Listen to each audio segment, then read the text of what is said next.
Control के साथ one press करते हैं, सॉरी कंट्रोल के साथ F1 प्रेस करते हैं तो क्या होगा, मिनिमाइज मैक्सिमाइज करने का काम करेगा। क्लियर है। चलिए अब नेक्स्ट क्वेश्चन देखते हैं कि नेक्स्ट क्वेश्चन इसका क्या है। सबसे पहले हम यहाँ से ओपन कर लिए और थोड़ा सा 19 नंबर क्वेश्चन।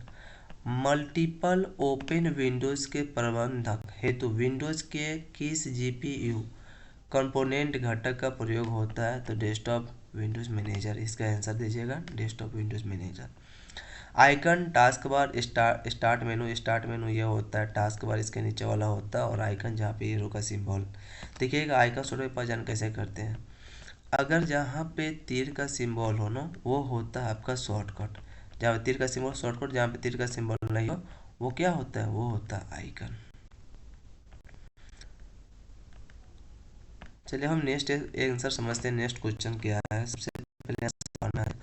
आइकन होने के लिए निम्नलिखित में से क्या लिखा है, आइकन होने के लिए निम्नलिखित में से कौन सा मूलभूत आवश्यकता नहीं होता है, तो ये इसका स्कैनर दे दीजिएगा। अब डाउन आते हैं। MS वर्ड 2016 में मेल मर्ज में निम्नलिखित में से कौन सा सही डॉक्यूमेंट का प्रकार होता है। मेल मर्ज कब होता है, स्प्रेडशीट जो होता है आपका आपका ये एक्सेल का डेटा का होता है, PPT होता है जो प्रेजेंटेशन जो होता है आपका पावर पॉइंट का होता है, और डॉक्यूमेंट होता है लेटर। ये नहीं, इसका आंसर क्या होगा, मेल मर्ज से अगर हमको कोई भी डेटा को कॉपी और करना हो तो आसानी से कर सकते हैं।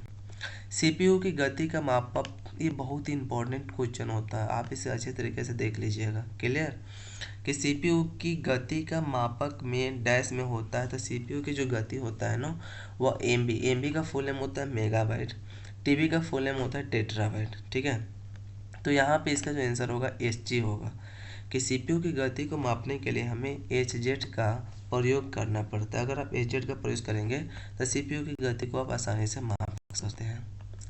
नेक्स्ट क्वेश्चन है कि MS एक्सेल 2016 में किसी वर्कबुक का डिफ़ॉल्ट नेम क्या होता है। याद कीजिएगा कि अगर ये एक्सेल है, ये हम सबसे पहले हम फाइल पे क्लिक करते हैं और हम यहाँ पे न्यू पे क्लिक करते हैं।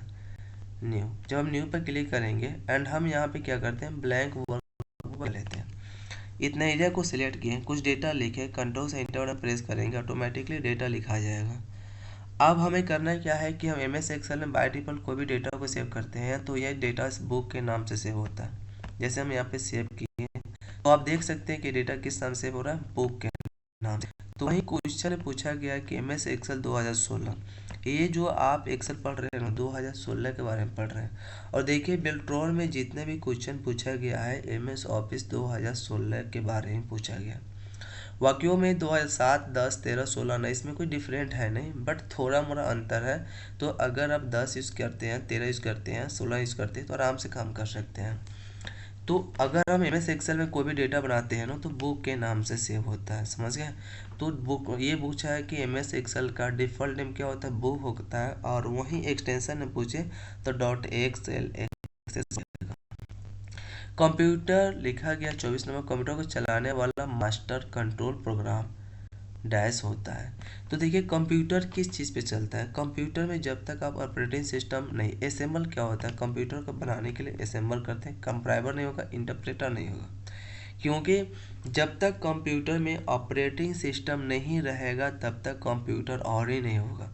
इसलिए कंप्यूटर को चलाने के लिए सबसे ज़्यादा ज़रूरी चीज़ होता है ऑपरेटिंग सिस्टम, क्योंकि सबसे पहले हम कंप्यूटर को असेंबल करते हैं, पूरा हार्डवेयर पार्ट को लगाते हैं, कनेक्ट करते हैं, उसके बाद हम ऑपरेटिंग सिस्टम इंस्टॉल करते हैं, और ऑपरेटिंग सिस्टम को इंस्टॉल करने के बाद हम सिस्टम सॉफ्टवेयर इंस्टॉल करते हैं।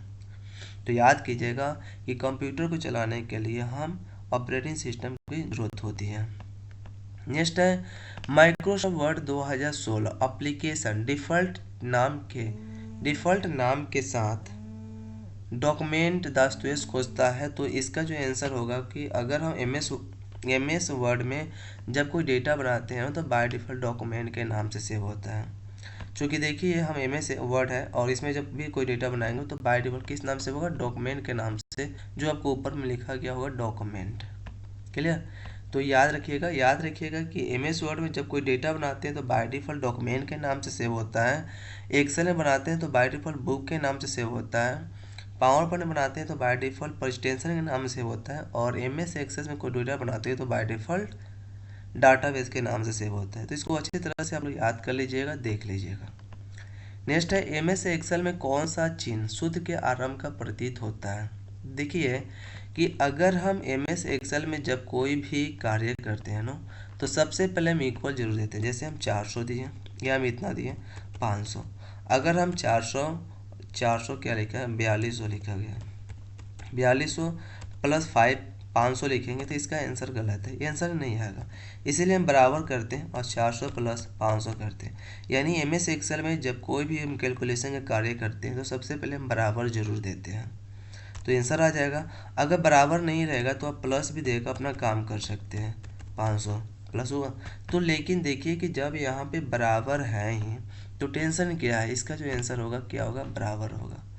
मस्ती के साथ अगर आप पढ़ते हैं ना तो आप बहुत अच्छे से आपको समझ में चले आएगा भाई, किसी भी तरह की प्रॉब्लम नहीं होने वाला है। तो अच्छे तरह से देखिए, समझिए, पढ़िए और इसका आंसर को सॉल्व कीजिए। और हम पूरे के पूरे अच्छे से अच्छे आप लोगों को तैयारी कराने वाले हैं प्यारे दोस्तों, क्योंकि हम MS Word, Excel, PowerPoint, Excel पूरे धीरे धीरे हम पूरे एप्लीकेशन के बारे में पढ़ाएंगे। और ये जो बेल्ट्रॉन के जितने भी क्वेश्चन आंसर आ रहे हैं ना, पूरे के पूरे क्या हो रहा है, सब मिल के आ रहे हैं, ठीक है। इसीलिए सबका सब हम बतला रहे हैं। नेक्स्ट है एमएस वर्ड 2016 में मेल मर्ज के दौरान निम्नलिखित में से कौन सा मर्ज प्रोसेस का एक चरण नहीं होता है, तो मेन डॉक्यूमेंट को फॉर्मेट करे, यह होता है। नेक्स्ट हम देखते हैं एमएस एक्सेल में आप 2 बार डैश द्वारा कॉलम की चौड़ाई ऑटोफिट कर सकते हैं, ऑटोफिट कर सकते हैं। तो क्या होता है, कॉलम हेडर का राइट बॉर्डर पर डबल क्लिक करके, कॉलम हेडर पे राइट, तो जैसे हम यहाँ पे जब जाते हैं और यहाँ पे क्लिक किया, कॉलम हेडर किया, डबल क्लिक कर, इसका ऑटोमेटिक लंबाई चौड़ाई बढ़ जाता है। तो ये आंसर है। नेक्स्ट ऑप्शन आता क्या है कि नेक्स्ट ऑप्शन है सिस्टम की डेट, तारीख और टाइम समय डैश में देखा जा सकता है, तो नोटिफिकेशन एरिया में देखा जा सकता है। देखिए नोटिफिकेशन एरिया यही होता है और आप यहीं पे अपने सिस्टम के जितना भी डेट और टाइम होता है ना, वो आप आसानी से देख सकते हैं। तो इसका आंसर आपका यही होगा कि अगर देखना चाहते हैं सिस्टम का डेट और टाइम तो कैसे देखिएगा, तो आप नोटिफिकेशन एरिया में जाकर देख सकते हैं। क्योंकि समझिएगा कि कौन सा एरिया क्या होता है। सबसे पहले ये बतला देना चाहते हैं कि ये जो एरिया होता है आपका नोटिफिकेशन एरिया होता है। देखिए बहुत सारा नोटिफिकेशन आया हुआ है, तो आप इधर जाके आप सिस्टम के डेट और टाइम को आसानी से अपना देख सकते हैं। चलिए नेक्स्ट क्वेश्चन देखते हैं कि एमएस एक्सेल में आप पे वर्कबुक की सुरक्षा के लिए डैश को निर्धारित कर सकते हैं। तो देखिए कि एमएस एक्सेल में जब हम कोई भी डेटा बनाते हैं उसको सेव रखने के लिए हम क्या करेंगे, पासवर्ड देंगे। सेव रखने के लिए क्या देते हैं, पासवर्ड देते हैं। तो इसका जो आंसर होगा ना, पासवर्ड होगा। नेक्स्ट क्या है, निम्नलिखित में से कौन सा इंटरनेट पर कंप्यूटर का सर्वर का एक नाम होता है। तो देखिए एटीपी, यूआरएल, लोक मशीन नहीं, कंप्यूटर को हम होस्ट के भी नाम से जानते हैं। अगर हम इंटरनेट पे जाएंगे ना तो उसको हम होस्ट के नाम से जाना जाता है। जैसे कि हम विन के साथ आर और cmd टाइप करते हैं तो यहाँ पे कमांड प्रॉम्प्ट ओपन होगा, हम यहाँ पे लिखते हैं host name. Inter button press करेंगे तो होस्ट नेम क्या बता दिया, लैपटॉप या होस्ट नेम बता दिया। तो इंटरनेट में हम कंप्यूटर को होस्ट नेम के नाम से जानते हैं, याद रखिएगा। होस्ट नेम पूछे या नोड पूछे तो सभी का सभी ये कंप्यूटर का नाम ही होता है। नेक्स्ट है एमएस एक्सेल में स्मार्ट आर्ट डैश विकल्प में होता है, डैश टैब में होता है। तो एमएस एक्सेल में स्मार्ट आर्ट कहाँ होता है, इंसर्ट में होता है। जैसे हम एमएस एक्सेल को ओपन करते हैं और यहाँ से हम इंसर्ट पर क्लिक करेंगे तो देखिएगा यहाँ पे स्मार्ट आर्ट का ऑप्शन होगा, स्मार्ट आर्ट है। तो इंसर्ट टैब के अंदर में स्मार्ट आर्ट का ऑप्शन रहता है। तो इसका आंसर क्या होगा, इसका आंसर होगा इंसर्ट, क्योंकि इंसर्ट के अंदर में रहता है। नेक्स्ट ऑप्शन क्या है, निम्नलिखित में से कौन सा यूआरएल का एक भाग नहीं होता है। तो मैक एड्रेस क्या होता है, एक यूआरएल का भाग नहीं होता है। कैसे पता चलेगा मैक एड्रेस क्या है, तो देखिए हम इसमें नेट कनेक्ट किए हुए हैं, ठीक है। और सबसे पहले यहाँ पे लिखते हैं आईपी कॉन्फ़िग, तो आईपी बता दिया। अब यहाँ पे लिखते हैं आईपी बता दिया यहाँ पे, तो देखिए ये हुआ। तो यहाँ पे क्या होगा, मैक एड्रेस होगा, इसका आंसर मैक एड्रेस होगा। एक्सेल फाइल पर पासवर्ड एन्क्रिप्शन को हटाने का तरीका है, क्या है तरीका बताइए ज़रा। तो इसका तरीका आपका, इसका जो आंसर होगा आपका ये आंसर होगा, वर्कबुक को खोलने का पासवर्ड होगा। क्लियर।